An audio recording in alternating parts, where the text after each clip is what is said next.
Oi, gente. Antes de começar, eu só queria passar um recado para vocês. Primeiro, eu queria agradecer aos palestrantes por estarem aqui com a gente hoje. Quem já teve nas palestras da primeira rodada, vai ser o mesmo procedimento. Quem já preencheu o formulário, o link está aqui, vou mandar no chat para vocês. A gente tem alguns outros recados, eu já coloquei para gravar aqui para vocês. No segundo intervalo, após essa palestra também, vão acontecer alguns sorteios, então quem quiser continuar para poder estar concorrendo aos prêmios, continuem online depois da apresentação. Eu já passei o link no Forms e se você souber de algum amigo, de alguma outra pessoa que tem um interesse de ter vindo na palestra, mas por algum motivo não teve a possibilidade de estar aqui presente com a gente hoje, essa palestra vai ao ar lá no YouTube da Interact Brasil, então a gente vai disponibilizar o link para vocês e se alguém tiver um interesse, algum amigo, algum conhecido de vocês, a gente pode estar passando todo esse conhecimento. Obrigado, acho que só isso.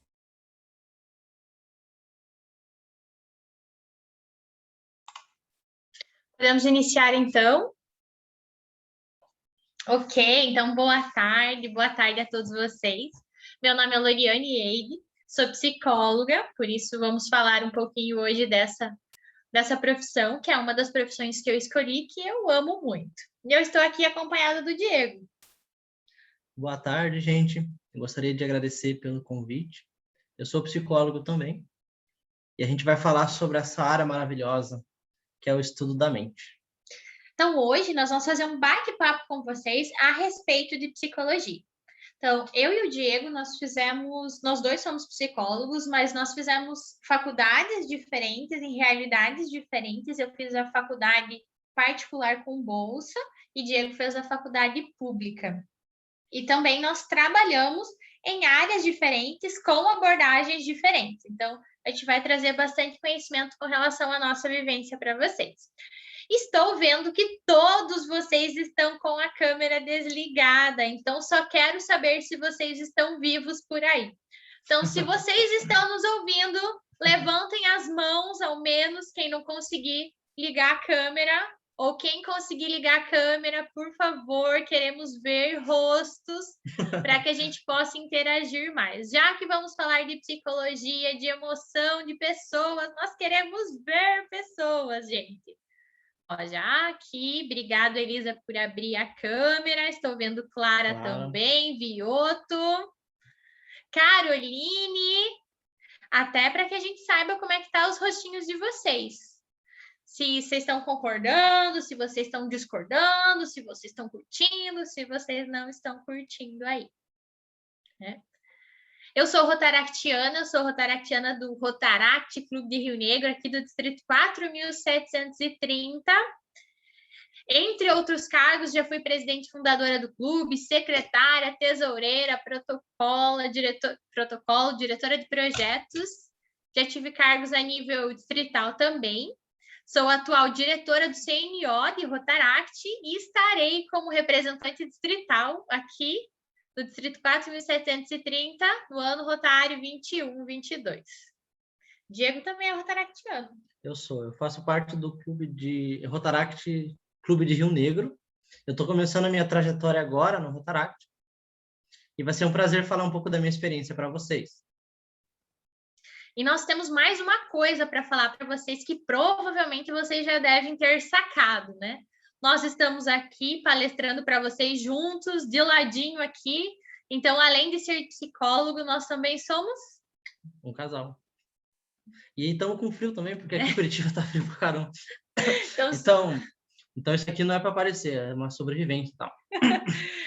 Falei para o Diego que ele está bem com roupa de psicólogo, ele falou que não, é porque está com frio mesmo. Então, vamos lá. Falando de psicologia, a gente vai trazer algumas vantagens para vocês sobre ser psicólogo. Bom, eu gosto sempre de falar, eu não sei qual que é o interesse que vocês têm na psicologia, mas o grande barato da psicologia é que ela é uma profissão que traz um pouco de equilíbrio, sabe? Existem algumas profissões que você consegue mais dinheiro, efetivamente, né? Tem profissões que pagam mais, mas não necessariamente ela traz aquela gratificação que a gente quer. Muitas vezes a gente vai trabalhar numa profissão que ela traz esse retorno, mas é algo que às vezes a gente não se identifica, não está diretamente com aquilo que a gente valoriza na vida e tal.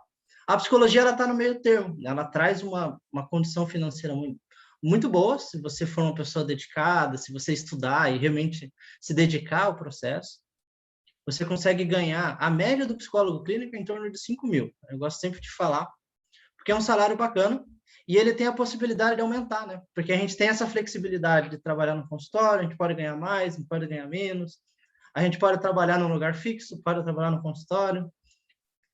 E o mais bacana é que, além dessa flexibilidade, desse dinheiro, a gente sente que efetivamente está fazendo a diferença na vida das pessoas, não é, Lore?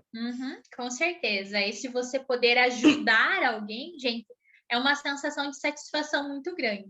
Quando você dá a alta para o seu paciente depois de um processo, quando você consegue que o paciente tenha uma melhora, uma evolução, por exemplo, quando um paciente chega e relata que conseguiu sair de uma crise de pânico sozinho, sabe? São coisas que são muito, muito gratificantes para a gente, né? Vou contar um relato bem bonitinho. Eu atendi uma criança, 5 aninhos, e ela estava... Isso já te contei, né? E ela estava num processo de sair das fraldas, e a mãe não conseguia fazer com que ela usasse o banheiro sozinha. E aí foi todo um processo, uma criança bem pequenininha, com o apoio dos pais e tal, e da criança. A gente brincou muito, a gente falou muito sobre 5 aninhos, um toquinho de gente. Aí um dia eu abri a porta do consultório para receber ela. Ela me olhou, abriu um sorriso e disse: eu fiz cocô no vaso, eu fiz cocô no vaso. Então, assim, ela, com toda a dificuldade dela, tinha superado e tinha conseguido isso, né? Então, eu gosto de contar essa história porque é engraçada e só quem sabe pode dizer a alegria de ouvir alguém dizendo que fez cocô no vaso. Falando mais um exemplo de criança, agora eu estou num processo de uma criança que não conseguia dormir no quarto dela sozinha. A gente fez um combinado e essa semana ela me disse que está conseguindo dormir um dia sim no quarto dela, um dia não. Olha. Um dia sim, um dia não. Mas tem casos mais graves também, né, Diego? Você consegue dar algum exemplo? Percebam que nós, quando damos os exemplos, nós nunca falamos nomes, nós nunca falamos efetivamente nenhuma informação que pode ser comprometedora para o nosso cliente. Porque nós temos o quê? Quem sabe o que nós temos em psicologia? Dentro do consultório. Quero ver. É uma coisa. Ética, eu acho. Ética, eu acho. Ética, mas tem uma outra palavrinha. O código de ética, o contrato social também, a gente faz um contrato com eles. Uma outra palavrinha. Algumas Conexão? outras profissões. Respeito Conexão? também. Conexão também temos. Conexão, respeito, nós também temos, mas ainda é uma outra palavrinha. Confidencialidade, isso. Muito bem, Vioto. A gente chama também de sigilo, que nada mais é do que um segredo. Imagine que eu estivesse atendendo o Diego lá no consultório. A gente vai falar também que isso não pode, mas enfim, imagine que eu tivesse atendido o Diego. Eu não posso chegar para vocês e dizer assim: gente, eu estou atendendo o Diego lá no consultório e o Diego me contou essa semana que ele adotou um gato e está com dificuldade de cuidar do gato. Que ele está sentindo muita dificuldade. Eu jamais posso dizer isso dessa forma. Porque vai que, né, vocês conhecem o Diego e principalmente o que ele traz para a gente é sigilo. Por que eu não posso te atender lá no consultório, Diego? Por causa do relacionamento. A gente não pode atender amigo, a gente não pode atender pessoas que você tem algum relacionamento que seja fora do contexto. Porque existe algo muito poderoso. Alguém aqui já fez terapia? Vioto. Ó, Caroline também, Vinícius já. Que orgulho de vocês. Maria. E aqui a gente podemos engatar uma outra questão rapidinho? Vai engatando aí, Diego. Por que é diferente conversar com o psicólogo do que conversar com um amigo? Às vezes as pessoas falam, né? Eu não vou fazer terapia porque, eu tenho bar.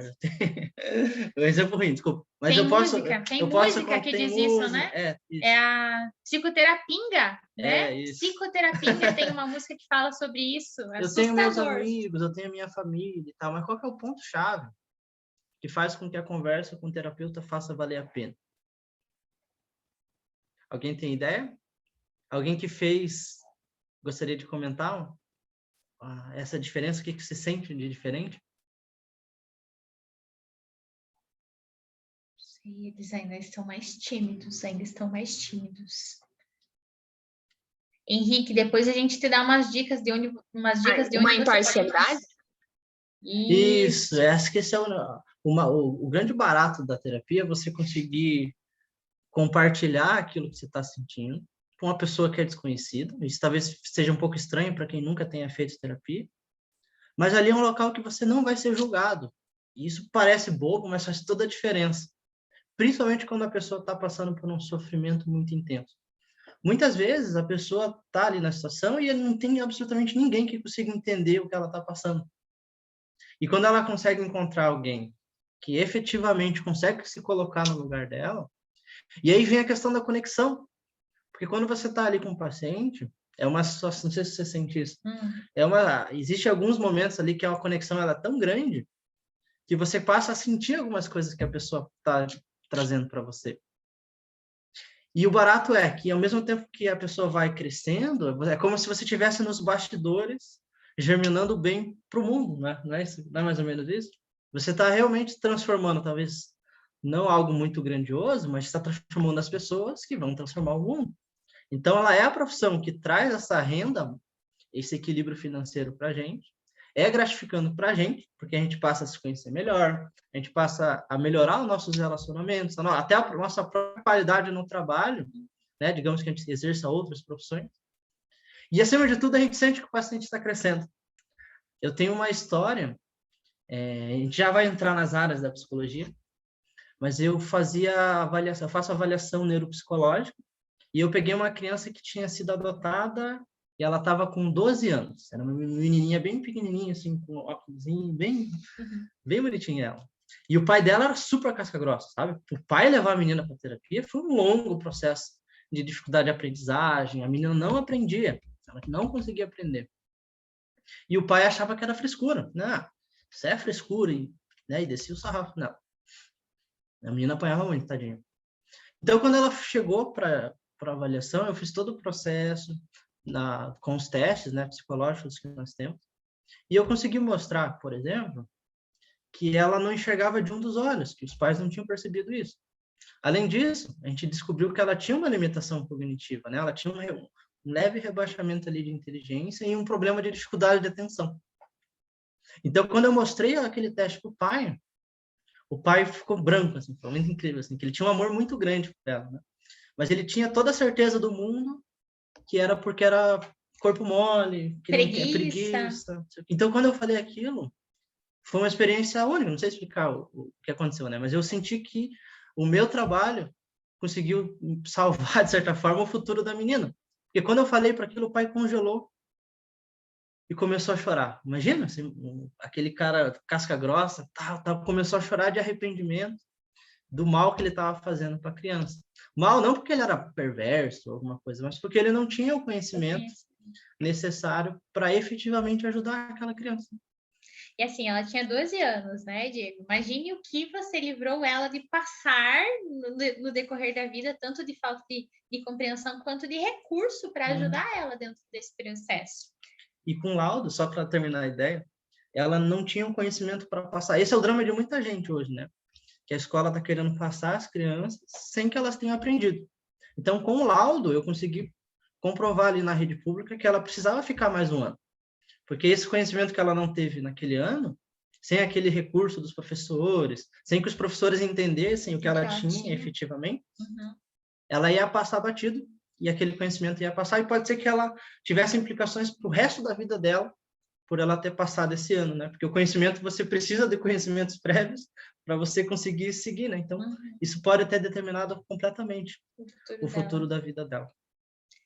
Mais uma vantagem com relação à psicologia é que nosso trabalho ele vai acontecer onde tenham pessoas. Então, em qualquer lugar que tenham pessoas, o psicólogo ele vai ter campo e vai ter área de atuação. Além de que o nosso trabalho ele não consegue ser automatizado, porque não tem como um robô ser empático, por exemplo. Não tem como um robô sentir. Uhum. Essa é uma questão muito massa. Tem um relatório da ONU que fala que a psicologia, né, em particular a inteligência emocional, ela é uma das competências do século XXI. Existem muitas profissões que estão sendo substituídas pelas máquinas, né? Porque dependendo do trabalho que você faz, pode ser que daqui a 20 anos a máquina supere o teu trabalho. Mas a psicologia não, porque independente de onde você for, se for numa grande empresa, se for na escola, se for até no esporte, né? A gente sabe que tem dos países do futebol da Europa, todos têm uma equipe de psicólogos, né? O Brasil ainda está muito atrasado nessa questão. Mas vários países, vários times grandes da Europa já têm entendido a importância de você ter ali o profissional da psicologia para ajudar nessa saúde mental, nessa coesão da equipe. E tudo isso acaba fazendo grande diferença na produtividade da empresa. Seja ela qual for o ramo, né? Seja ela qual for o ramo. Então, algumas vantagens. Tem uma outra que é mais prática, e eu até pensei nela há pouco.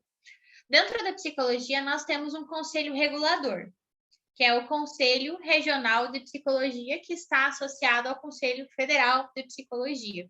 Assim como um advogado, nós temos um número, né? O advogado tem a OAB e nós temos o CRP. E eu posso considerar que uma das vantagens da psicologia é que a gente não precisa prestar uma prova para conseguir o nosso CRP depois da formação. Então, posso considerar que essa é uma vantagem nesse processo. Além disso, nós temos várias áreas de atuação. Então, como psicólogo, nós demos alguns exemplos de avaliação psicológica e no consultório. Mas o psicólogo, ele pode trabalhar em diversas áreas. A gente vai trazer um pouquinho para vocês verem o quanto de campo de trabalho vocês têm para escolherem e trabalharem depois. Uma delas é a clínica, né? E quando a gente fala de psicologia clínica, a gente vai falar dos nossos consultórios, que é o que a gente mais vê nos filmes, digamos assim, né? As pessoas indo lá no consultório, e acredito que é mais prático associar o psicólogo à clínica hoje ainda.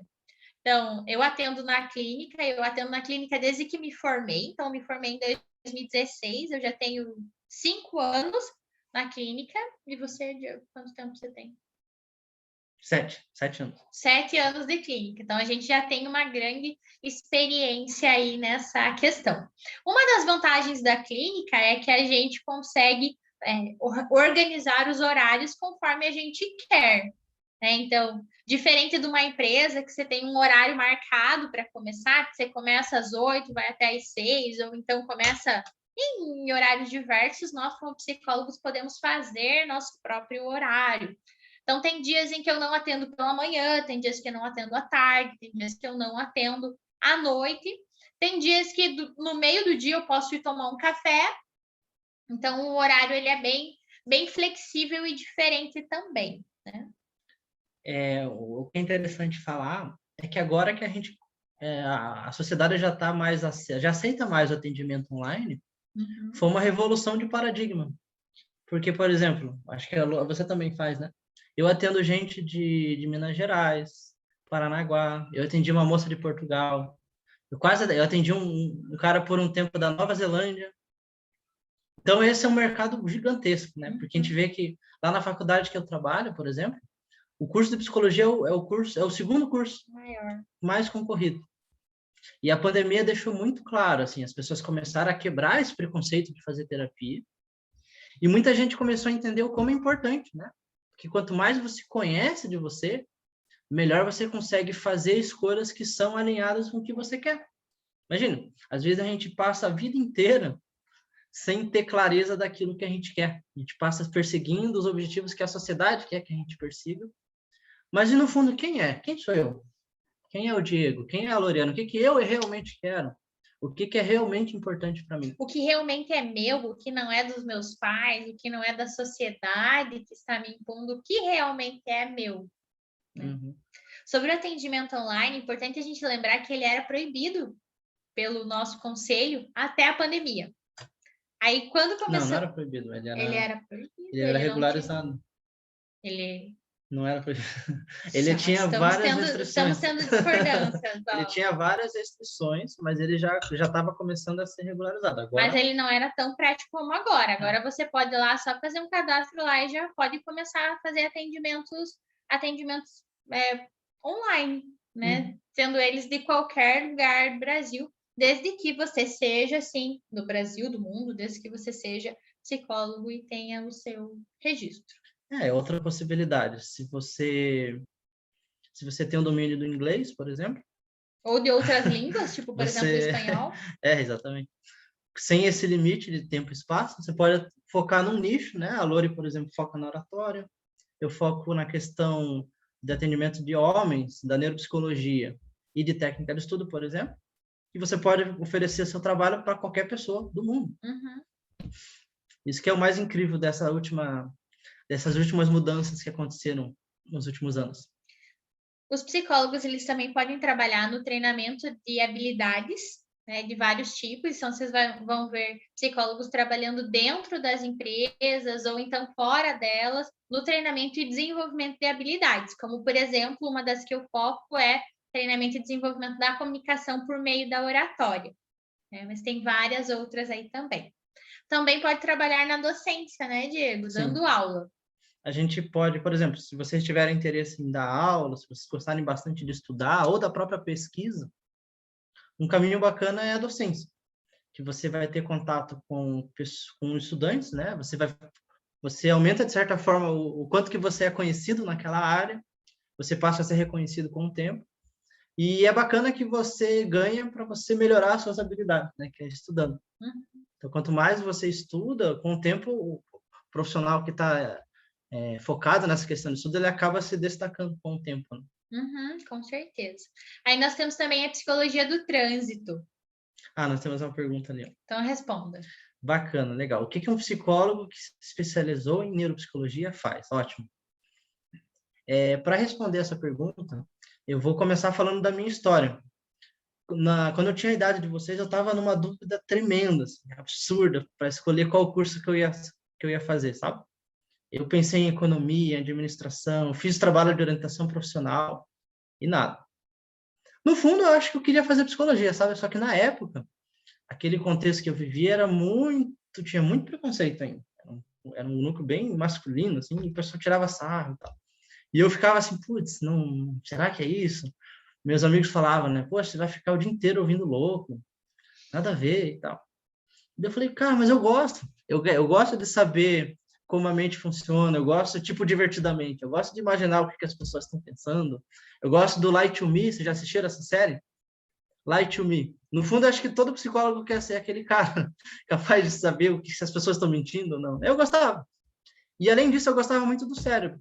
Eu lia, na época, a revista super interessante, Mente e Cérebro. E tem muita coisa do cérebro que é interessante, né? Nossa, que legal. E quando eu olhei o curso, eu vi lá neuropsicologia. Puxa, será que... Eu acho que é isso que eu quero fazer. Aí eu entrei no curso de psicologia, sofri um pouco na época, mas agora, hoje em dia, o cenário da psicologia é totalmente diferente, né? E eu comecei a ver o que o neuropsicólogo faz. Ele vai estudar como que o cérebro funciona e vai trazer aplicações ali em pessoas que sofreram algum tipo de lesão cerebral. Por exemplo, a gente vai trabalhar com crianças com déficit de atenção, a gente vai trabalhar... Tá, se eu vou terminar a pergunta, eu respondo. A gente vai trabalhar, por exemplo, com crianças que têm algum tipo de paralisia cerebral, adultos que sofreram AVC. Então, a gente vai fazer o processo de avaliação para entender quais são as funções que ele está tendo mais dificuldade, né? Será que é um problema de atenção? Será que é um problema de memória? Será que é um problema de organização? A gente faz essa avaliação e depois a gente vai criando uma estratégia junto com toda a família para que essa pessoa que sofreu um traumatismo crânioencefálico, né? Bateu a cabeça e teve alterações de comportamento, ela consiga voltar à sociedade dentro das suas possibilidades. Então, o neuropsicólogo ele vai utilizar o conhecimento do cérebro para aplicações diversas, para ajudar no processo de aprendizagem, ajudar na clínica e tudo aquilo que for aparecendo no meio do processo. Para não deixar só você falando, eu posso responder essa pergunta? Podem sim. Todas essas abordagens que a gente está falando agora, se vocês quiserem, vocês podem associá-las. A pergunta que veio ali no chat é: um professor pode trabalhar também com a clínica? Sim, um professor formado em psicologia pode sim trabalhar na clínica, é o caso do Diego. O Diego trabalha na clínica e também é professor. Assim como alguém que trabalha com desenvolvimento de habilidades pode também trabalhar na clínica ou ser professor, ou então alguém que trabalhe na organização dentro da empresa pode também trabalhar no consultório depois. Então, vocês podem estar associados. Lembra que o Diego dizia que a gente pode ganhar um dinheirinho a mais? Muitas pessoas vão para a clínica também para complementar essa renda. Então, trabalha lá na empresa e tem um salário fixo, que é garantia para ele. Então, trabalha e ganha 3,5, vamos imaginar assim, lá na empresa. Trabalhando 40 horas semanais. De manhã e de tarde, à noite ele vai para o consultório, faz mais alguns atendimentos, complementa a renda dele. Então, tem possibilidade sim para a gente ir ganhando um pouquinho mais. E essa é a parte mais legal, que a gente consegue trabalhar em muitas coisas. Então, a gente pode trabalhar 20 horas de manhã, fazer um concurso ali na prefeitura, trabalha 20 horas, aí vai para o consultório de tarde, trabalha numa outra empresa no dia que quiser, por exemplo. Se não acerta ali num consultório, você vai trabalhar em outro. Você pode fazer seu nome na internet, como ele faz, e vender o curso próprio, por exemplo. É muita possibilidade de trabalho. Olha só, perguntaram sobre psicologia criminal, Diego, acho que essa é para você. É muito parecido com a neuropsicologia. Que a criminal é a psicologia forense ou a jurídica. Você vai trabalhar diretamente para atender as demandas do judiciário. Então, por exemplo, digamos que uma família... ótimo. Vocês estão por dentro daquele caso do Dr. Jairinho? O Jairinho lá do Rio de Janeiro? A psicologia forense ela poderia ser chamada para responder, por exemplo, aquele cara é um psicopata ou ele foi pela circunstância que aquilo aconteceu? Essa é uma medida que o juiz pode pedir para fazer. Daí o que a gente faz? A gente vai fazer todo um protocolo de entrevista, aplicação de teste, o conhecimento ali do contexto daquela pessoa, e no fim a gente vai dar um posicionamento. Há indício de que ele seja um psicopata, efetivamente, e por isso não recomenda que ele retorne à sociedade, por exemplo. Então, digamos, ele não se sentiu culpado com o que aconteceu com a criança e tal. Então, o juiz vai pegar esse laudo e vai utilizar para responder, para dar a sentença, por exemplo. Ok. Então, a outra pergunta é se um psicólogo não se confunde, Diego. Olha só. Então, ali, ó. Os psicólogos que trabalham na clínica possivelmente atendem vários clientes ao mesmo dia, mas isso não confunde um pouco no decorrer das análises? Curiosamente, não. Na minha memória é bem ruim, né? Às vezes eu esqueço algumas coisas. Mas ali, quando você anota, você está concentrado, porque você não vai só ouvir a pessoa, né? Você vai ouvindo, você vai analisando, você vai anotando. E antes de cada sessão, você repassa as suas anotações. Isso, então, é muito improvável. Acho que é uma coisa legal da gente colocar, que dentro da prática clínica, nós fazemos relatórios. Ou seja, cada atendimento que você faz, você gera um relatório daquele dia de atendimento do cliente. Então, alguns psicólogos fazem isso já no decorrer da sessão, vão fazendo pequenas anotações no decorrer da sessão. E alguns fazem isso depois. Eu pratico isso fazer depois. Eu faço atendimento, depois faço relatório. Não sei, não tem como explicar. Eu acredito que tem a ver com o quanto a gente fica presente nos atendimentos. Gente, tem dia que eu abro a porta do consultório e eu percebo que está chovendo só porque eu olho a chuva. Porque eu fico tão concentrada no que a pessoa está falando, no que ela está trazendo, que eu não escuto nem o barulho da chuva lá fora. Então, é algo que você vai trabalhando. E é incrível o quanto você se conecta com o paciente, com o cliente, e você esquece todo o restante. Às vezes é até terapêutico para a gente. Às vezes você está meio mal, você está cansado, está com algum problema na vida. Aí você vai atender, você se conecta, e é uma doação parcial, né? Você se doa parcialmente naquele momento, e você esquece dos seus problemas, você sai transformado, né? Não sei se você sente isso. Você sai se sentindo muito bem, realmente. Nesse sentido, é muito gratificante o trabalho. É claro que vocês têm que pensar em limites. Por exemplo, então eu vou atender 10 pacientes por dia. Vou atender 12 pacientes por dia, porque eu quero ganhar muito dinheiro. Então, eu vou atender 15 pacientes por dia. Não consegue, gente. Não consegue. Tem alguma indicação, assim, da quantidade de pacientes? A recomendação, se você trabalhar com pacientes particulares, né, é uns 4. 4 pacientes por dia, você já tem uma renda bem legal, você faz um trabalho de muita qualidade, você aprende muito e tem uma vida muito confortável, né? Uhum. Mais uma pergunta. Em que momento você direciona para a área de especialização escolhida? Algumas especializações você pode escolher ela no último ano da faculdade já, e algumas só depois, depende bastante. Por exemplo, eu sou especialista em psicologia corporal, eu poderia ter iniciado já no último ano, a faculdade de psicologia são 5 anos, então eu poderia ter já no 5º ano começado a minha especialização, mas eu optei por fazê-la depois. Então, eu me formei e já no ano em seguida da minha formação eu já comecei a minha especialização, que foram 2 anos. E você, Diego? O curso de psicologia, ele é 50% prático. Então, depende muito de onde você se forma, né? Mas tem curso que você está na prática já no primeiro semestre, já. Na faculdade que eu trabalho é assim, você tem a parte teórica e no começo você já tem algum estágio, já tem alguma prática. A parte online complica um pouco, mas depois que voltar a regularizar, você vai estar sempre em contato constante com as pessoas, né? Então, eu levei muito tempo para escolher. Eu gostava muito da neuro, mas dentro da psicologia nós temos a tal das abordagens teóricas. Então, você tem que escolher o curso, né, primeiramente, depois a especialização, com o que você vai trabalhar, que na minha faculdade você podia trabalhar ou na clínica, ou na educação, ou no trabalho. Essa era uma das escolhas que a gente tinha que fazer. Eu escolhi a educação e a clínica. Valores que escolheu o trabalho e a clínica. Não, lá na faculdade que eu fiz, nós fizemos todos os estágios, né? Então, nós fizemos estágio dentro da escola, obrigatório, né? Nós fizemos o estágio de trabalho, que é dentro de uma empresa e dentro de uma organização, e nós fizemos o estágio clínico dentro de uma clínica, dentro da própria universidade, que aí a gente atendia pessoas da comunidade de maneira gratuita. A gente também fez um trabalho de psicologia do trânsito, mas algo mais sucinto. E na psicologia social, a gente fez uma intervenção no lar do idoso. Mas foi algo bem rápido também. Então, a faculdade, ela aborda essas 3 mais profundamente, né? A escolar, a clínica e a organizacional, mas nas outras mais uma pincelada, assim. Ou seja, o recomendado é que, se vocês entrarem na faculdade, vocês tenham o máximo de experiências que vocês puderem. Participe de grupo de extensão, de pesquisa, tudo que for possível, né? A gente não sabe o que a gente vai precisar no futuro.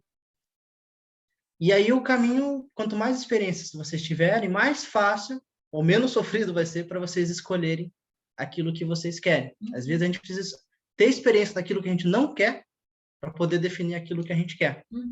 Mas, de todo modo, é um processo contínuo, porque mesmo depois que você se forma, você tem que escolher se você vai trabalhar com adulto, com criança, adolescente.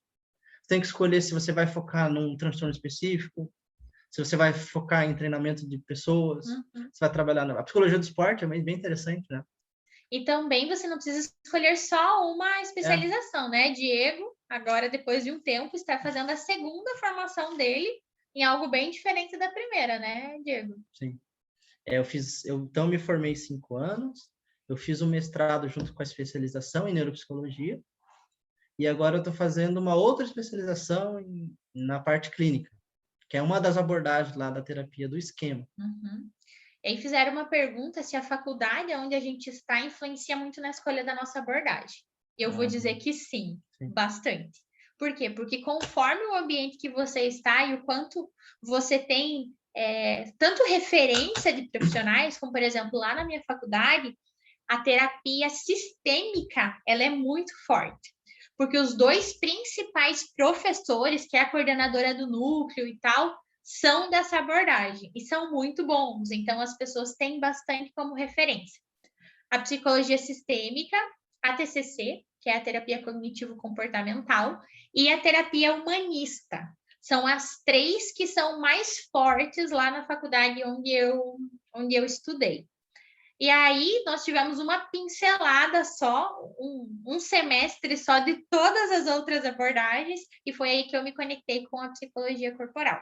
Então, sim, o ambiente onde você está, o quanto você ouve falar disso, as pessoas que têm ao seu redor, podem acabar influenciando. Por isso que sempre busquem, né, informação o mais que vocês conseguirem assim. Falando, antes de responder a próxima, acho que seria legal a gente falar das disciplinas. Ah, legal. Eu acredito que vocês já devem ter olhado um pouco das disciplinas, mas o que tem como padrão, né, a normativa do MEC? A gente começa geralmente com disciplinas focadas na filosofia. A filosofia é a base da psicologia. Antes de você falar, quero dizer uma coisa. Gente, as pessoas escolhem psicologia porque não tem matemática, às vezes. Não tem matemática, não tem matemática.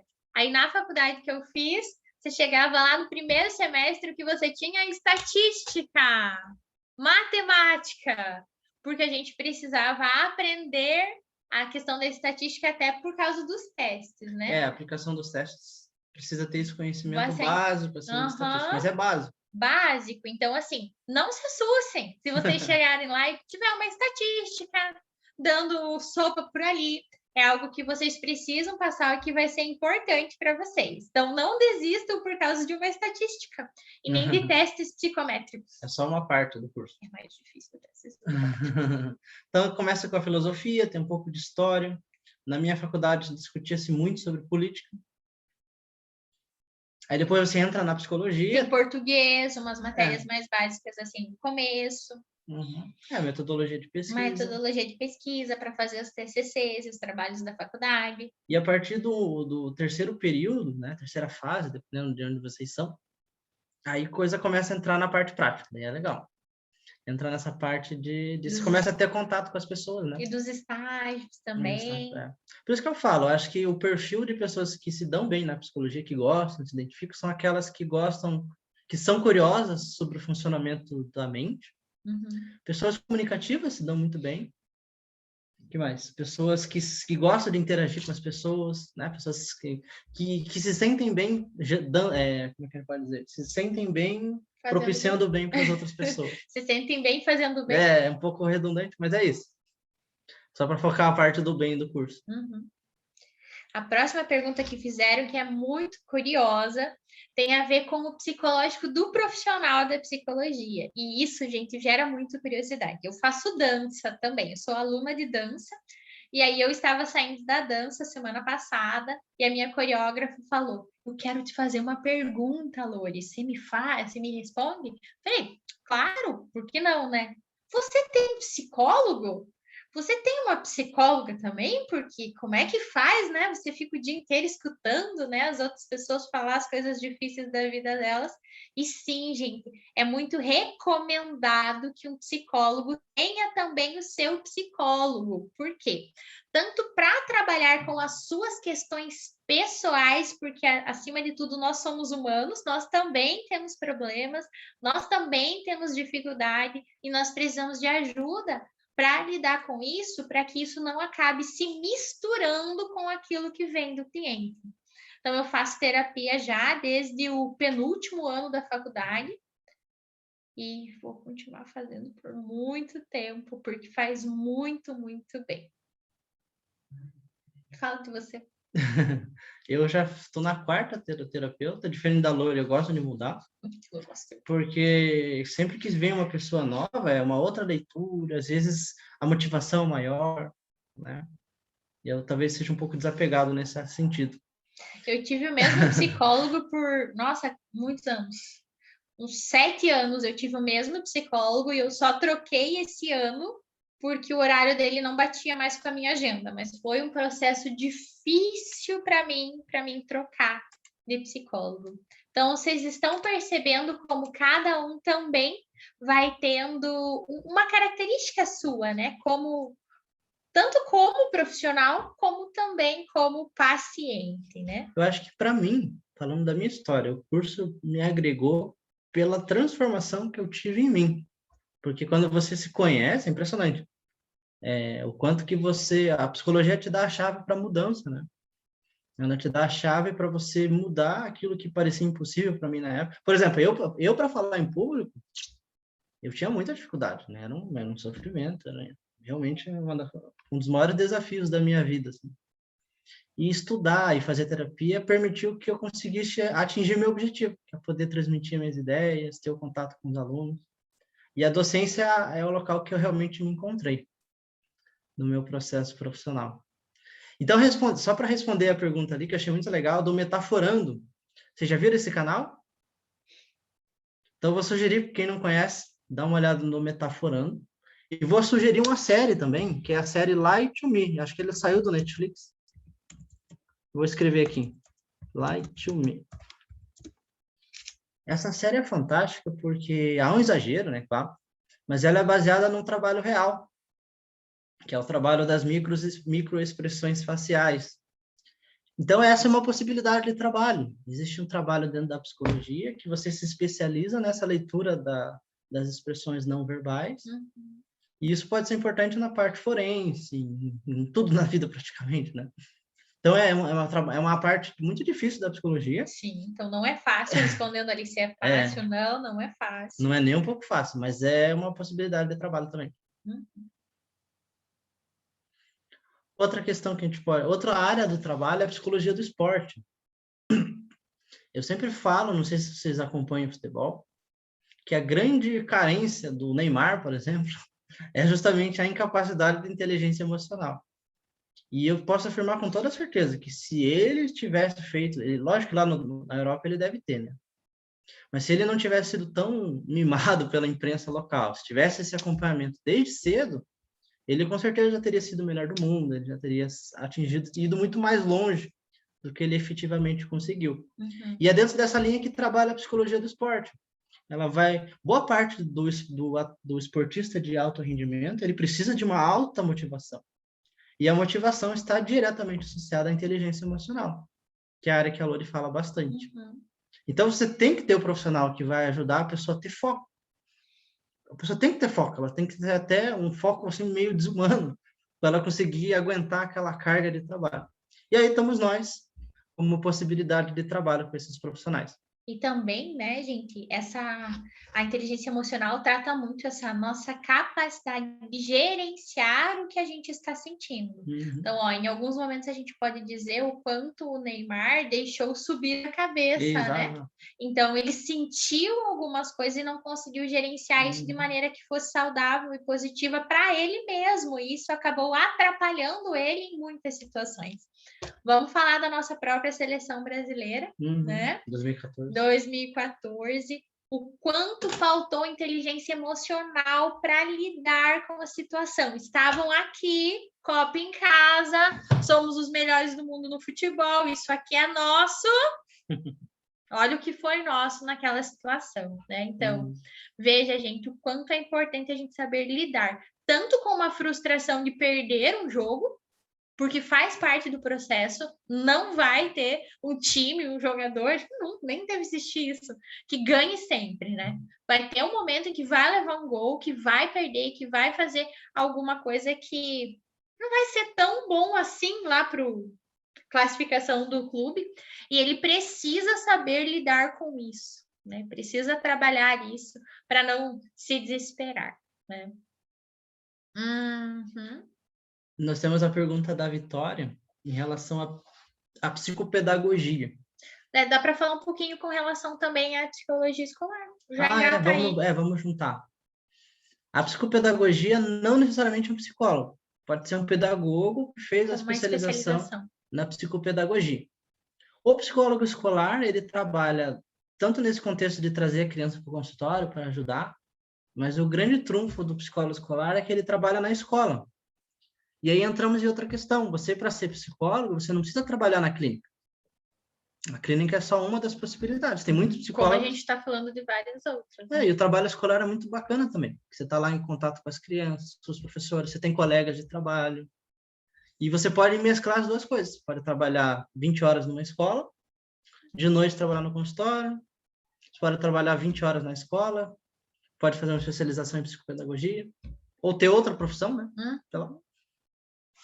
Aí tem mais uma pergunta aqui que a gente não deixou passar, já que a gente voltou a falar da clínica, se é difícil ou não conseguir pacientes para a clínica. O que você diz, Diego? Nós estamos em momentos diferentes de vida com relação à quantidade de pacientes na clínica, né? Eu acho que o ponto-chave é você saber se comunicar. Isso aí vem a questão da oratória. O ponto-chave é você conseguir ter um bom network, você focar muito no estudo e saber se comunicar. Eu acho que aquilo que a gente aprende no Interact, no Rotaract, é essencial em qualquer profissão que a gente vai fazer. Porque você saber se comunicar com as pessoas, gerenciar projetos e tal, isso é essencial para você conseguir pacientes. Uhum. Então, se você conseguir focar ali nas redes sociais, ter um bom network e se especializar, por exemplo, numa área, pode ser na psicologia escolar, ou focar, vou trabalhar só com TDAH, vou trabalhar só com depressão, e você fica o especialista daquilo na internet. Então, como você pode atender pessoas do Brasil inteiro, do mundo inteiro, leva um tempo, leva em torno de 2 a 3 anos, né? Depois Mais que ou você se menos, forma, mais um pouco ou menos. menos, um pouco mais. Uhum. Mas é uma qualidade de vida legal, porque é uma renda boa, né? Uhum. Eu estou nesse momento com a minha agenda fechada, eu não tenho mais nenhum horário disponível, ela está toda completa e eu não estou nem aceitando mais pacientes para a lista de espera. Então, tanto a demanda que eu tenho hoje de pacientes. Eu moro numa cidade que se chama Mafra, é uma cidade que faz divisa com o Rio Negro, então ao todo são mais ou menos 80 mil habitantes, e eu consegui, por meio de alguns trabalhos que eu fiz, ficar muito conhecida lá. Então, tanto é que se você pegar a minha página no Instagram hoje, eu quase não faço mais propaganda do meu trabalho como psicóloga. Eu faço propaganda do meu trabalho na oratória, porque com relação à psicologia eu não preciso mais. Hoje, os pacientes que chegam a mim são todos por indicação de pacientes e ex-pacientes, ou pessoas que já me viram em algum momento fazendo algum trabalho. Uma dica que funcionou muito, muito, muito comigo foi que depois que eu saí da faculdade, eu comecei a fazer vários trabalhos voluntários para que eu ficasse conhecida. Então, eu ia lá no postinho de saúde, no Outubro Rosa, e fazia uma palestra e no final deixava o meu cartãozinho. Ia lá na escola e oferecia uma dinâmica para fazer com os professores e deixava o meu cartãozinho. Sabe? Fui fazendo parcerias, é muito importante essa parceria com profissionais, até hoje eu pratico isso. Em dezembro, eu sempre compro uma lembrancinha e levo lá para os médicos que me indicam pacientes, lá para o pessoal do plano que me encaminha os pacientes, o pessoal meio que já fica esperando. Tanto é, gente, que se formaram no meu ano, lá na faculdade, 23 psicólogos, e desde então já se formaram outras 5 turmas desde que eu me formei. E o professor lá da faculdade que deu aula para nós, que é psiquiatra, dentre todos esses, encaminha os pacientes para mim. Né? Então, são parcerias que a gente vai fazendo e que tudo isso motiva muito, né, a gente a continuar fazendo o trabalho da gente. Com relação a isso, gente, eu tive muita dificuldade no começo, que eu estava na clínica porque eu não conseguia dizer não para pacientes. Então, o paciente me procurava e aí eu dizia assim, não, vou te atender, eu vou te atender, vou dar um jeito. Ai, mas eu tô com a agenda completa, mas você consegue vir às 10 horas da noite? Não, às 10 horas eu atendo. E aí tinha vezes que eu começava a atender 6 horas da manhã e tinha um paciente lá 10 horas da noite. Dentro daquilo que... Não atendia o dia todo, né? Só porque dentro da psicologia a gente tem que ver o horário do cliente também, né? E com isso era muito difícil para mim, porque eu trabalhava nos horários que não eram legais. Então, com o tempo, eu também fui desenvolvendo isso de saber colocar limites nos clientes também. Porque eu tenho meu horário de trabalho, assim como todas as outras profissões. E a gente precisa chegar no meio termo que seja bom para ambos, e não somente para o cliente, né? Vamos pensar assim. Tô adorando, gente, muito as perguntas que vocês estão fazendo. A nossa ideia era trazer um roteirinho para vocês e depois abrir para perguntas, mas na minha opinião tá muito melhor, tá muito mais dinâmico e assim a gente consegue focar mais nas dúvidas que vocês têm. Então podem continuar perguntando. Tem até um dedo erguido ali. Pode abrir o seu microfone e conversar conosco. Vai lá. Depois que você tossir... afoguei. Desculpa. Oi, gente, tudo bem? Meu nome é Betânia. Oi, Diego. Oi, Lori. A minha pergunta, eu entrei atrasada, peço desculpas, mas a gente estava participando de outro um pouquinho também. A minha pergunta é na questão de que, como você faz, por exemplo, vocês dois moram juntos, eu não sei se vocês moram juntos, deduzi. Não? Mas vocês convivem, né? Vocês têm uma conduta de ética, assim, que vocês não podem contar para as outras pessoas o que acontece com o paciente, a não ser, por exemplo, se você é psicólogo, aí chega um paciente e fala, olha, cometi um crime, como que vocês agem em situação assim? Então, esse é um dos casos onde o sigilo Pode pode ser quebrado. É quando o paciente ele está, digamos assim, com risco de vida, tanto para ele quanto para outra pessoa. Então, por isso a gente sempre tem um contato de emergência. Então, imagine que eu chego lá na clínica para o Diego e digo assim: tô com um plano, vou me matar hoje, eu já sei o que vou fazer. Aí o Diego, nesse caso, ele pode quebrar o sigilo, entrar em contato com alguém de próximo a mim e dizer: a Lori precisa de ajuda nesse momento, você precisa ficar com ela, tenta ela. Mesma coisa com relação a um crime. Eu atendi uma paciente uma vez, que ela estava com uma depressão muito forte, e ela tinha um plano de suicídio. Ela já tinha carta, ela já sabia qual medicação que ela ia tomar e tal. Aí eu quebrei o sigilo, contei para a mãe e tal, e a mãe não levou a sério. Ela falou, não, isso aí é frescura, isso é drama, isso é mimimi, isso é falta de Deus, ela falava.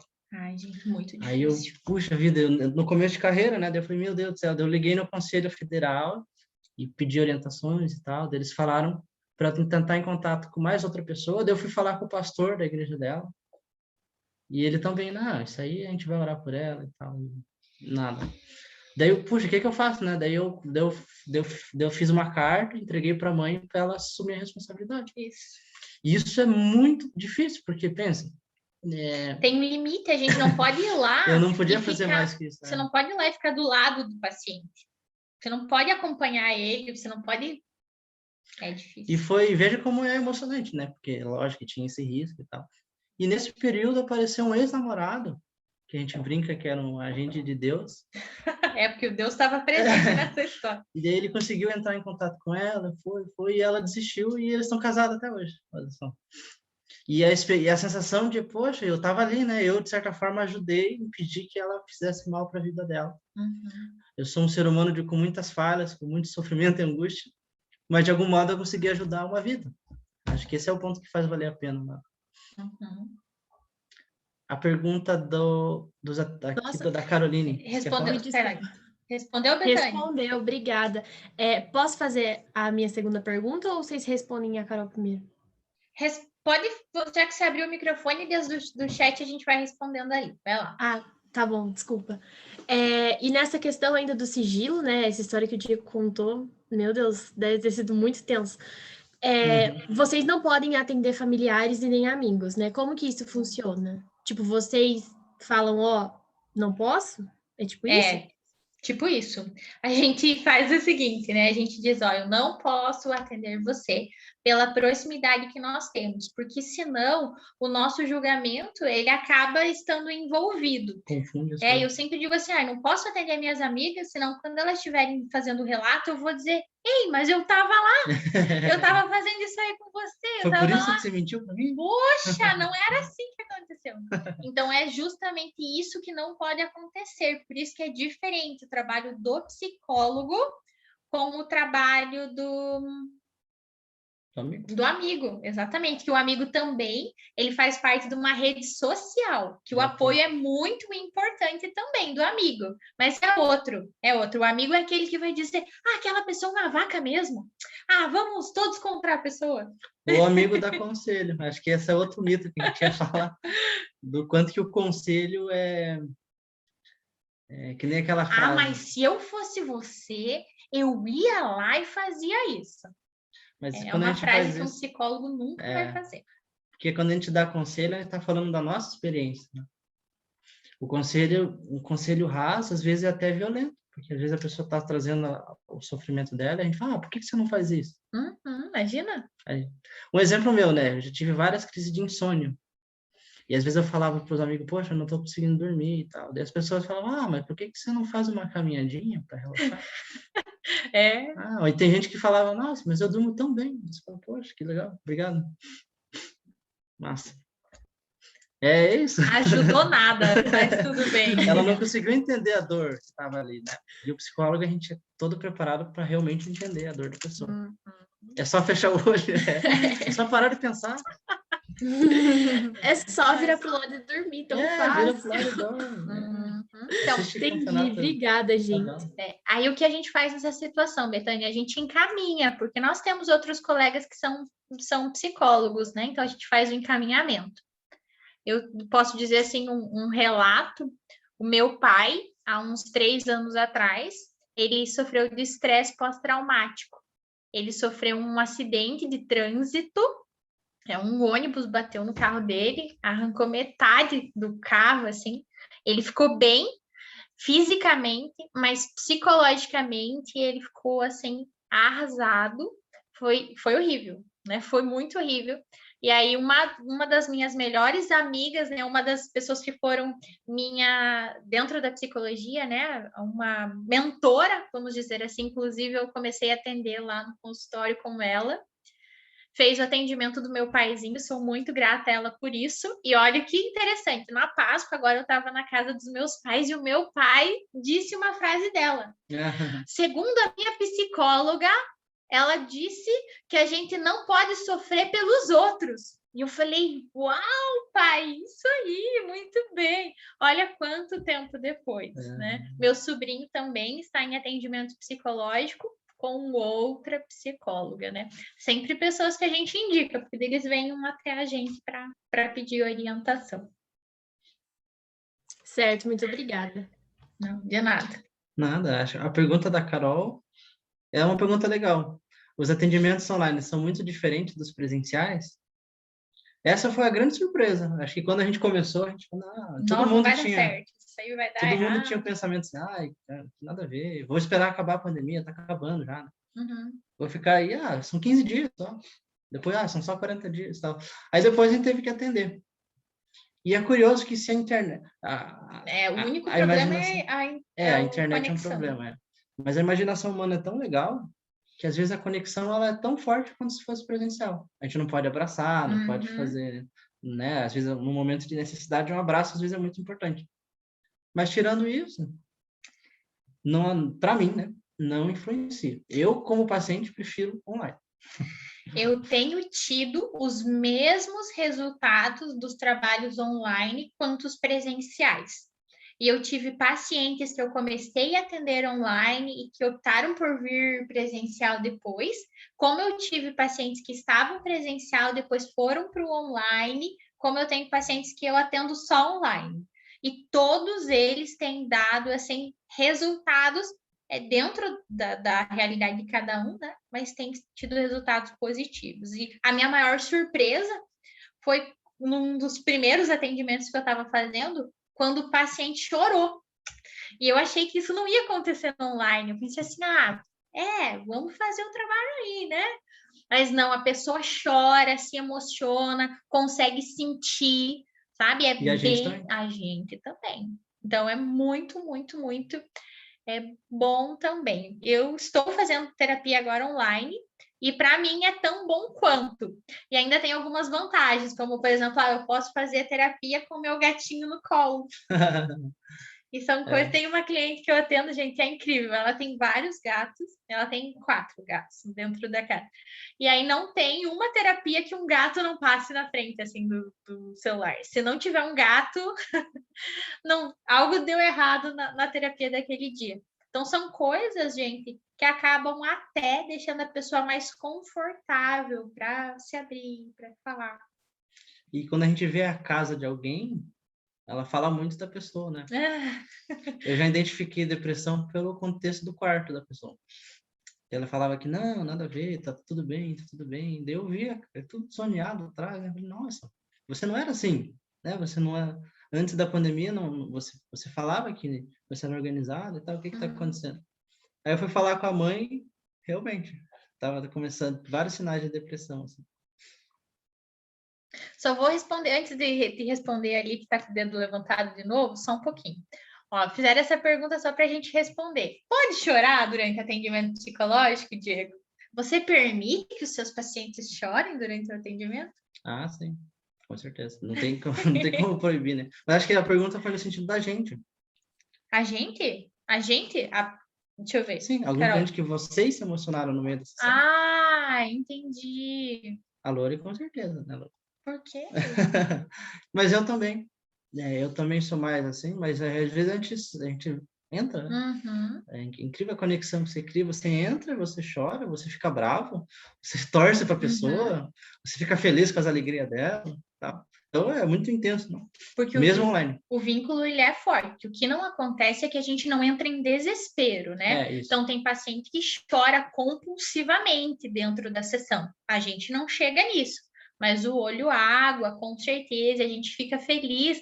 Imagine você, tá um tempão lá querendo passar no vestibular, e aí você chega para o teu psicólogo e diz, eu passei no vestibular, e o teu psicólogo diz, que bom. Né? Não, a gente vai dizer, uau, que legal, você passou no vestibular, que feliz que eu fico, principalmente pelo você acompanhando esse processo da pessoa. O chorar, né, gente, imagine, né, você está contando uma coisa muito forte, muito significativa, e você olha lá, o teu psicólogo dá como? Né? Então, a gente não chega nesse choro compulsivo, mas sim a gente se emociona. E claro, tem atendimentos mais fortes do que outros. Uma paciente uma vez havia perdido um bebê, ela queria muito o bebê, e aí ela perdeu o bebê, um aborto espontâneo, e aí ela relatou isso durante a sessão, e aí ainda bem que era o meu último atendimento do dia, porque eu chorei muito aquela noite, pelo relato, pela forma como ela trouxe, né? E assim, aí vocês vão vendo o quão rico é o nosso trabalho, gente, porque as pessoas contam pra gente o que de mais íntimo tem nelas. O que elas não falam para ninguém. O que não falam para ninguém, sabe? Revivem muitas situações, como por exemplo, para essa paciente relatar toda a sensação e o acontecido do aborto que ela teve, ela me deu assim tudo que ela tinha, sabe? Tudo que ela tinha. Então, quanto eu me considero assim, quase um baúzinho de tesouro, sabe? De tanta coisa que valiosa que a gente carrega, que a gente guarda dentro da gente. Ai, gente, já estou me emocionando aqui. Que as perguntas vocês estão fazendo? A pergunta do Davi é muito bacana. É uma pergunta bem pertinente. A parte da antropologia a gente estuda no começo, mas ela é uma possibilidade. Eu adoro antropologia. Eu, particularmente, acho muito interessante ver outras culturas e tal. E é muito transformador, porque a gente vê que aquilo que a gente considera normal, em outros contextos não era. E é muito bacana o quanto que a gente naturaliza algumas coisas que são uma construção social. Então, sim, a gente estuda bastante. É muito importante para o nosso trabalho a gente ter essa visão mais global da sociedade. E, novamente, a gente está falando bastante da clínica, mas não é obrigatório. Tem muita profissional que não trabalha e vive muito bem. E aí, por exemplo, a gente está falando sobre a questão de se emocionar e de se envolver. Uma das minhas melhores amigas que eu fiz na faculdade, ela trabalha na área de recrutamento e seleção, né? E ela também escuta muitas histórias no sentido de pessoas que vêm pedir um emprego e acabam relatando coisas muito íntimas nesse processo, às vezes até trazendo necessidades deles. Então, são coisas que, quando a pessoa vê o psicólogo, ela acaba se soltando muito mais dentro disso. Né? Tem mais uma... Sim. Então, beleza. Então, muito obrigado pela presença de vocês e que espero que todas as outras palestras sejam tão boas de interação quanto a nossa está sendo, gente. Vocês estão deixando isso incrível. Tem mais uma aqui, ó. Quando você faz psicologia, você consegue fazer uma autoanálise de si mesmo? Ninguém perguntou ainda, Diego, se a gente se analisa, porque essa é bem comum. Com certeza. As pessoas se perguntarem, você analisa ele analisa você? Então, essa é a parte mais legal para mim durante a graduação, porque você está estudando, e é muito diferente de estudar as coisas da escola, sabe? Porque você está estudando coisas que têm a ver com a sua vida, com a vida das pessoas que você conhece. Você começa a entender muitas coisas que você faz, você começa a entender a dinâmica ali da tua família, dos teus relacionamentos. Então é inevitável, não tem como. É um dos grandes baratos da psicologia, inclusive. Uhum. Você acha? Com certeza, né? Às vezes acontece alguma coisa na vida da gente, às vezes a gente percebe durante, às vezes a gente percebe depois, às vezes a gente precisa da terapia também para perceber, porque daí a gente está extremamente envolvido com a gente mesmo. Mas quando você estava falando lá da faculdade, quando a gente está estudando, a gente vai se reconhecendo muito, né? A gente vai se reconhecendo muito. E quanto mais a gente vai conhecendo dentro da gente, mais a gente consegue usar isso a nosso favor. Vou usar agora um exemplo bem pessoal. Dentro da minha abordagem da psicologia corporal, a gente tem o que a gente chama das couraças, né? Que são marcas que a gente tem dentro das frustrações da nossa história do desenvolvimento, desde quando a gente estava lá no útero da nossa mãe. E aí, fazendo essa análise, né, depois de muito conhecimento, eu descobri que a minha couraça, né, é no segmento oral, ou seja, eu tenho uma oralidade mais desenvolvida. E aí eu tenho, claro, algumas tendências mais fortes a vícios, por exemplo, a depressão, tenho uma depressão latente, tendo em vista esse caráter, mas eu também tenho a oralidade muito desenvolvida. Tendo em vista isso, olha o que eu fiz, né? Eu consegui desenvolver a minha oralidade e hoje eu sou palestrante, né? Já tive a oportunidade de dar palestras a nível internacional, eu sou professora de oratória, sou diretora do concurso nacional de oratória esse ano. Então, descobrindo algo que é meu, eu consegui usar isso a meu favor. Então, alguns exemplos. Diego, por exemplo, é muito mais racional, né, Diego? Ele tem essa característica, né? E ele é professor, né? Lá. Sim. Tem espaço para todo mundo na psicologia. Tem sim. Mas o principal mesmo é esse interesse, essa curiosidade, esse desejo de saber mais, de querer ajudar.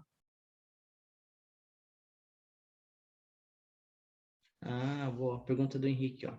Você tem algum livro para indicar que envolve a psicologia e o curso em si? Sabe aquele livro que você tem da psicologia? Sabe? Ai, sim. É o livro da psicologia, se chama. É o livro da psicologia. Vou colocar aqui. Coloca aí. É o livro da psicologia, ele é vermelho, todos os que eu já vi hoje, até hoje são vermelhos, e é legal porque ele tem pinceladas a respeito da psicologia, das abordagens, a respeito de assim, informações básicas que vão servir bastante para vocês. E aí tem várias outras, né? Vários outros, como por exemplo, falando da inteligência emocional, nós temos o livro do Daniel Goleman. Tem uma revista que eu gosto muito, que é Mente e Cérebro. Quem se interessa pela parte do cérebro vai ver como é interessante as coisas que eles discutem lá na revista. É uma linguagem bem acessível, bem legal também. O que acontece bastante é vocês terem bastante conhecimento por meio de artigos científicos que são mais atualizados. Então, agora eu vou puxar a sardinha para o meu lado e dizer que é onde eu fiz a minha especialização, que é o Centro Haitiano. Centro Haitiano, escreva ali, amor. Centro Haitiano. Eles têm lá os anais dos congressos. Cada ano, de todos os congressos, eles têm livrinhos de todos os artigos que foram publicados e apresentados lá. Então, vocês conseguem, de maneira gratuita, lá no PDF, saber ter vários artigos à disposição. Então, tem muito conhecimento. Se eu não me engano, tem aquele livro, Psicologia para Leigos, também, que é a introdução da introdução. Um super didático e bem atualizado também. É legal, quanto mais vocês souberem sobre o curso, melhor para vocês decidirem se é isso que vocês querem, se identificam com os valores. Em questão de competência, a gente desenvolve. A escuta, a capacidade de se comunicar, a capacidade de lidar com seus problemas, a gente desenvolve. É um discurso que mais faz a gente crescer como pessoa. A outra coisa que a gente queria conversar com vocês é que psicólogo, é um mito, né? Que psicólogo não pode dar remédios. É verdade. Né? Então, às vezes, o paciente chega lá, né? Não sei se já aconteceu com você, mas comigo já aconteceu. do paciente dizer, você tem algum remédio para me indicar para isso e tal. O psicólogo, ele não pode indicar nenhum tipo de medicamento. Quem pode fazer isso é o profissional médico. Então, quando a gente analisa a necessidade de uma medicação, a gente faz o encaminhamento para o profissional médico, que ele sim vai fazer a avaliação da necessidade real de medicamento ou não e de qual. E daí ele que vai receitar isso. Mas nós não podemos fazer.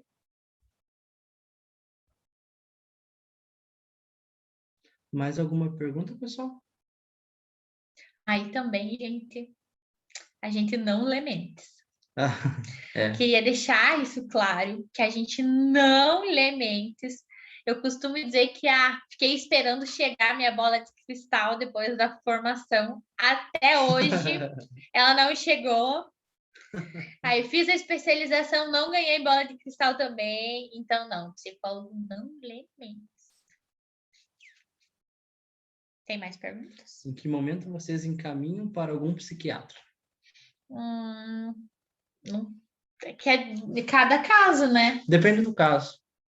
Em geral, nos casos mais graves, a própria psiquiatria não dá conta. Geralmente é junto da psiquiatria com a psicologia.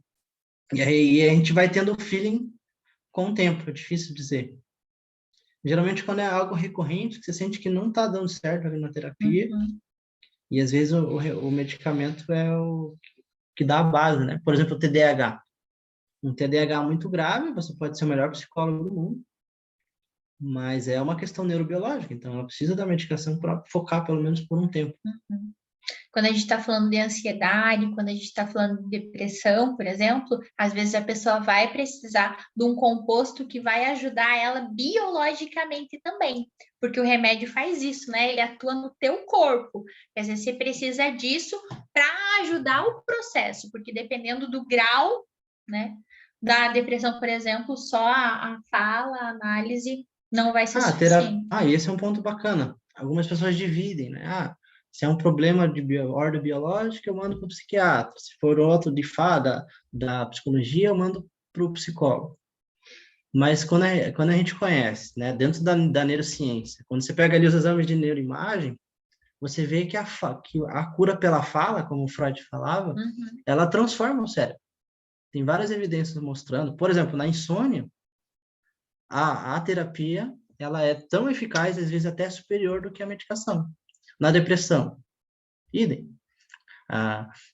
Então, a terapia, ao você falar, você estrutura a sua plasticidade cerebral e você vai ter ganhos que os pacientes relatam que conseguem ser comprovados por meio de exame de neuroimagem.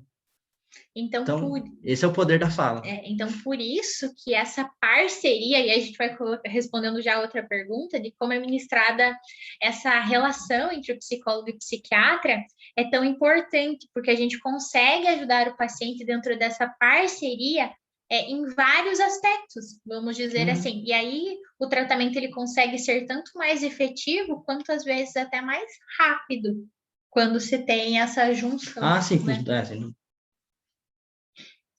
Então, acho que o ponto-chave é a medicação, ela alivia o sintoma. Você está com a depressão, ela dá uma aliviada. A terapia, você vai na raiz do problema e você aprende a lidar com aquilo. Então, ela leva um pouco mais de tempo, mas ela, a longo prazo, ela acaba sendo melhor, né? Porque você não mascara aquele problema, você consegue entender o porquê você está deprimido. E você vai na raiz. E é muito importante, né?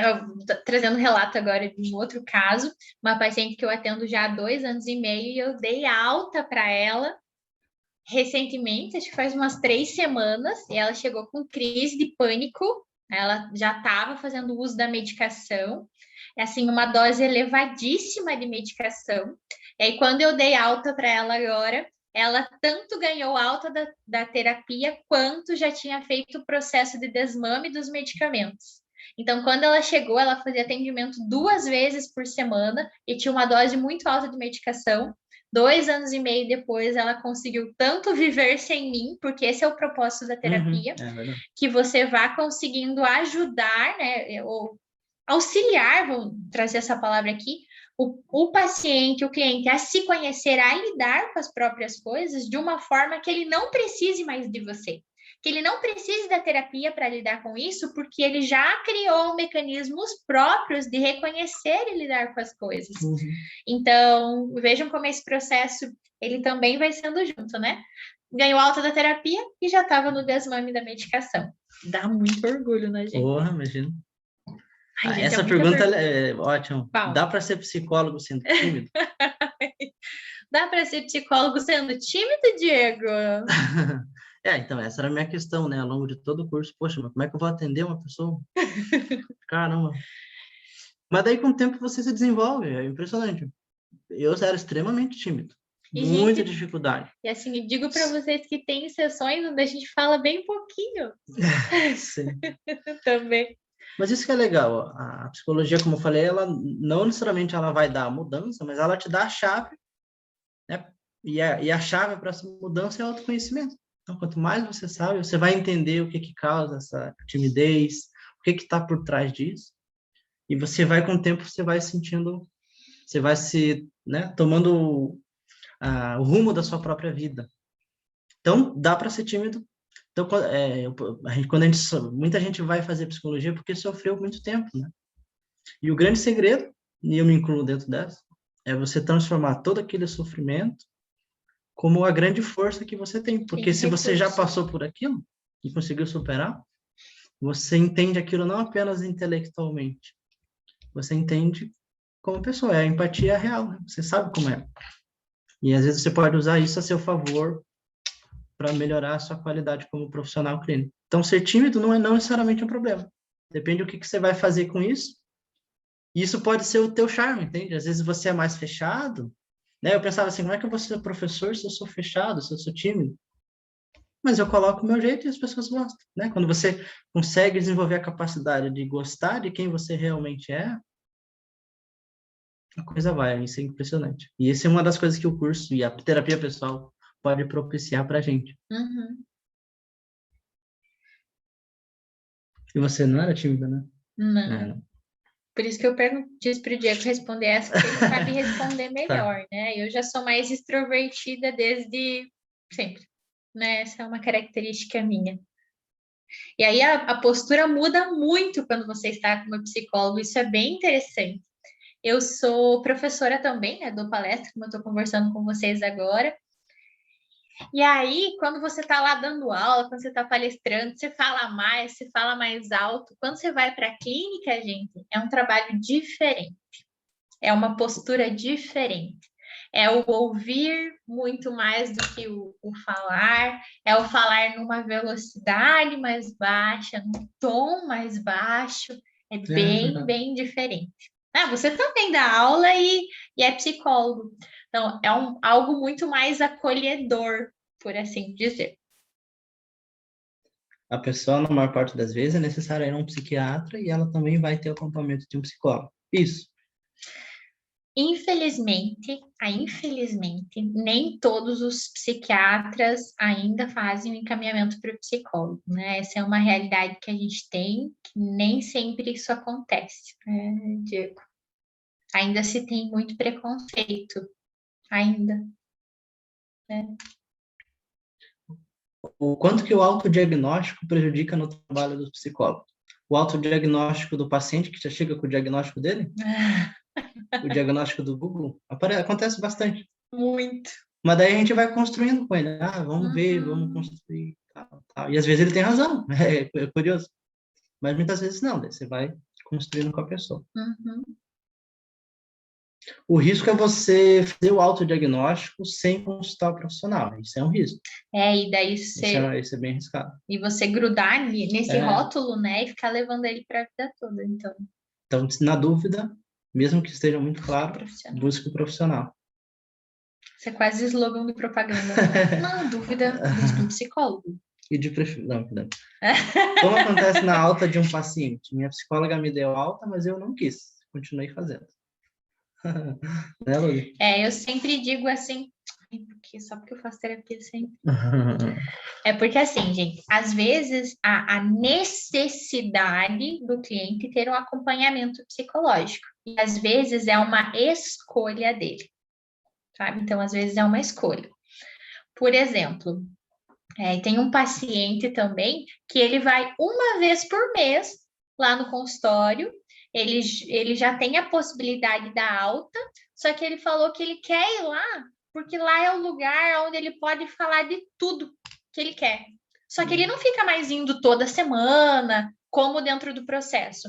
Então, ele vai lá e durante aquela 1 hora ele fala. E é um paciente bem bacana, gente, porque quando ele começou, ele era aquele tipo de paciente. Aí é difícil, né, Diego? Você sabe como é difícil. Que você chegava e perguntava: como que você tá? Bem, Bem. Você tá gostando? Sim. isso é difícil. Monossilábico, assim. E aí hoje ele quer vir para falar. Ele quer vir uma vez por mês para ele falar o que aconteceu. E é bem bacana, porque ele construiu a casa, tá na casa nova, daí todo mês ele quer vir contar o processo que ele tá. Não é mais uma necessidade, é uma escolha dele. Lembrando que vocês têm que preencher o formulário ali, o Vioto disse, já não sei o que é o formulário. E acredito que vamos responder essa última, né? Aí já foi muito, muito legal, foi muito dinâmico.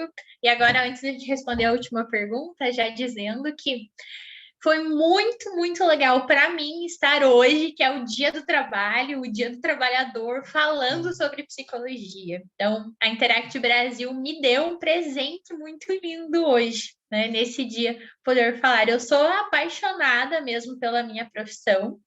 O Diego falou que estava em dúvida, não sabia o que fazer.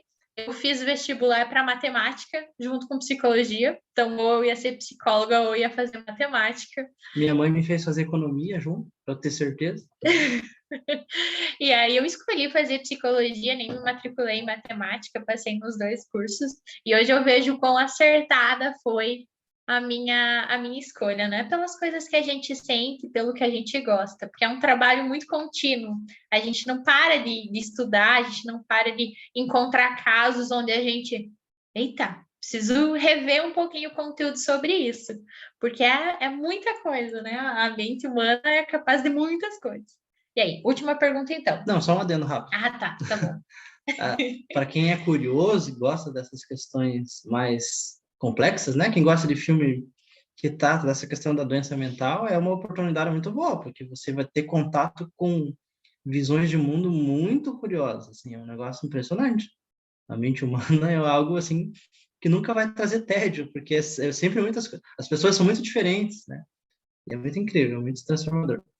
Ali é a pergunta do Henrique. Eu adorei, é uma pergunta bem para finalizar tudo isso que a gente já tem conversado até agora.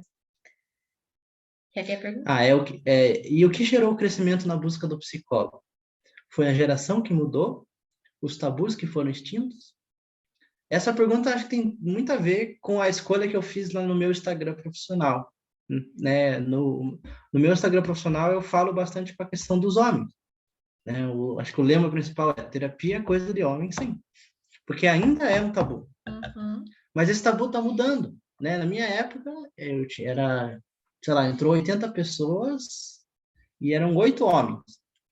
Né? O resto era 72 de mulheres na época. Hoje, lá no curso que eu trabalho, já está bem equilibrado. E isso mostra que a sociedade mudou e para mim, o principal foi a capacidade dos psicólogos mais jovens de se comunicar com o público de uma forma adequada. Uhum. Basicamente pelo Instagram. O Instagram foi essencial nesse processo, porque a gente conseguiu mostrar para as pessoas que terapia não é coisa para louco. Uhum. Terapia é um processo científico em que a pessoa vai se autoconhecer, lidar com as suas frustrações e, acima de tudo, está associado com a promoção da saúde mental e da qualidade de vida. Ou seja, é um dos melhores investimentos que a gente possa fazer. Mesmo que a gente não tenha uma doença, uma psicopatologia, o autoconhecimento é a chave da mudança. O autoconhecimento é a chave para a gente ir muito mais longe, independente de qual trabalho, né? E buscar sucesso em qualquer contexto que a gente queira. E principalmente agora, gente, durante a pandemia, se falou muito mais a respeito Isso é verdade. de ansiedade, a respeito de saúde mental, a respeito de inteligência emocional, gente, tem se falado assim muito mais. Então, na minha opinião, isso abriu muito para a gente falar sobre a gente não estar bem. E as empresas, lá na clínica que eu trabalho, tem algumas empresas que fazem convênio com a gente, e elas estão pagando para os funcionários. Por quê? Porque elas veem que traz resultado. Porque para a empresa o que importa é o lucro, né? Então, elas usam como investimento porque elas veem que funciona. Os profissionais, eles conseguem se relacionar com as pessoas, menos conflito, tal. Então, é a profissão do futuro. Olha só, Vai até por o mim. tema da redação do Enem desse ano foi a respeito disso, para vocês verem como se tem falado muito mais disso. Que a gente possa falar muito mais disso numa questão preventiva, não tanto Isso, prevenção. curativa também. Né?